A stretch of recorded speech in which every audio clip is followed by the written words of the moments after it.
Although demons are terrifying, there are people in the world who are much scarier. These people lived a dark life, causing pain and destruction wherever they went. Demons are entities created in darkness. These people made a clear sociopathic choice to be bad. So let's jump into the top 5 real people scarier than demons. Coming in at number 5, we have Belle Gunness. Belle Gunness got away with all of her crimes in her pursuit of wealth. All of those around her perished. It is believed that she had around 40 victims between 1884 and 1908 before she disappeared without a trace. Bella was born in Norway and immigrated to the US in 1881. Her birth name was Brynhild but went by Bella. She was born in 1859. She decided to move to the US in search of money. One of her favorite ways to do this was through insurance claims. She met her first husband in 1884. He was a wealthy man who owned his own business. Not long after they were married, their home and store burned to the ground. They claimed the insurance for both buildings. Not long after this, her husband passed away due to heart failure. This was the first time it seemed suspicious, as he passed on the day his old and new life insurance policies overlapped.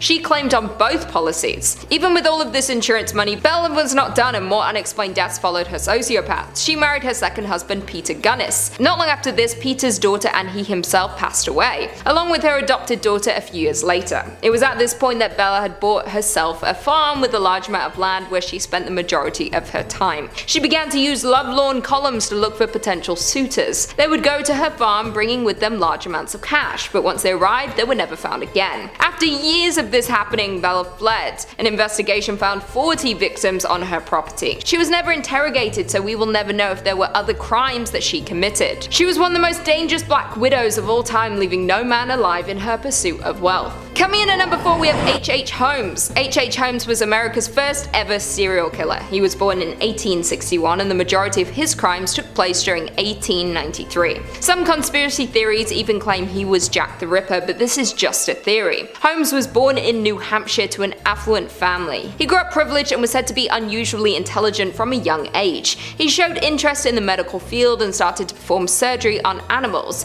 There were even claims he could have been responsible for the death of his childhood friend.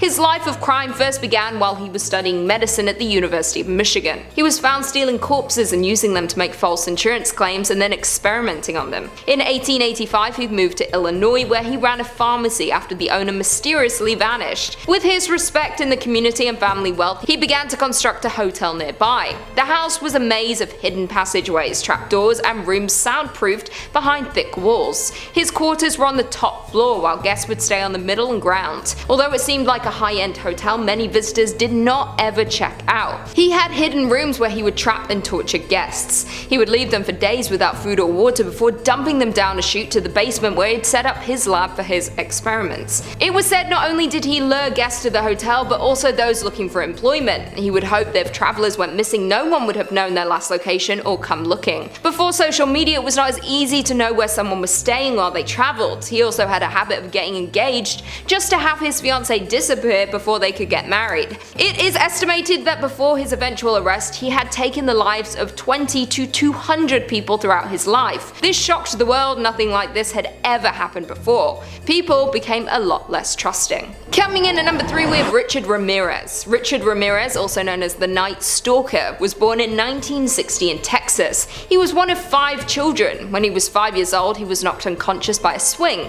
It was said that this caused great trauma to his brain and he began experiencing epileptic fits. As he was growing up, he grew close to his cousin Miguel. He had returned from fighting the war in Vietnam. He would tell Richard stories of his torture of soldiers and women while he was at war. Horrifying stories that he was proud to tell.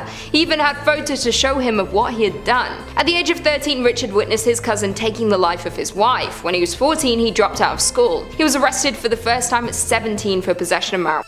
He then moved to California, where he started to do crimes to get by. He started to cultivate an interest in Satanism, leading him down an even darker path. His theft turned to violence in 1984 when he committed his first home invasion. In the 60s, it was more common to leave your doors unlocked as people were not as concerned about safety issues in their neighborhoods. Richard took advantage of this. He would move in the dead of night, stalking women who were home alone. At first, his attacks would be months apart, but they soon got more frequent. Although some of his victims managed to escape, he was still able to avoid detection. They could not track him down, but his satanic symbolism left at the scene was a clear indication that it was his doing. He soon coined the term Night Stalker as he snuck into people's homes during the night undetected. In his final attack, he left a footprint. His car was spotted, and his victim gave a detailed witness report. This led to his eventual capture. He was beaten by LA residents while attempting to steal a car. His face was all over the media at this point, and he had nowhere to hide. During his rampage throughout a number of years, he took the lives of around 14 and attacked dozens more. He spent the rest of his life in prison. Coming in at number 2, we have Charles Manson. Charles Manson was a cult leader in the late 1960s. His cult went on to make history after their brutal acts carried out under his command. Born Charles Maddox in 1934, his mother was only 16 and suffering from addiction problems. His mother married William Manson, giving him the famous last name, but the marriage ended quickly and Charles was sent to a boys' school. His mother rejected any attempt he made to return to her, and he was soon living on the streets doing petty crimes to get by. Over the next 20 years, he was in and out of prison. In 1967, he was released and decided to move to San Francisco. Feeling cast out from his own mother, he started his cult and referred to them as the family. He grew his cult to around 100 followers who shared his passion for an unconventional lifestyle. The Manson family eventually moved to a deserted ranch in San Fernando Valley. His following included a large number of young girls who believed he was a prophet. These girls were often used to lure victims or other members to the cult. It is thought that the cult carried out around 35 attacks before they were finally stopped. One of the most well-known of their victims was actress Sharon Tate, who was pregnant at the time of her attack. It was in August 1969. He gathered together his most loyal to attack Hollywood's elite. He wanted to go for the beautiful people with fame and money. It was said that Manson felt rejected by the showbiz world when he had attempted to get his own recording contract and wanted revenge. He himself did not take part in any of the actual violence. When the family was arrested, the police had no idea that they committed these acts of violence. They were arrested for vandalizing the property they were staying on. One of the members gave a confession and they finally connected them to the crime. The members were given life in prison. At the trial, they showed no remorse in their acts and even said they wished they had done more. And finally, in at number 1, we have Ted Bundy. Ted Bundy was a notorious American criminal. He was born in 1946 and started to commit his crimes during the 70s.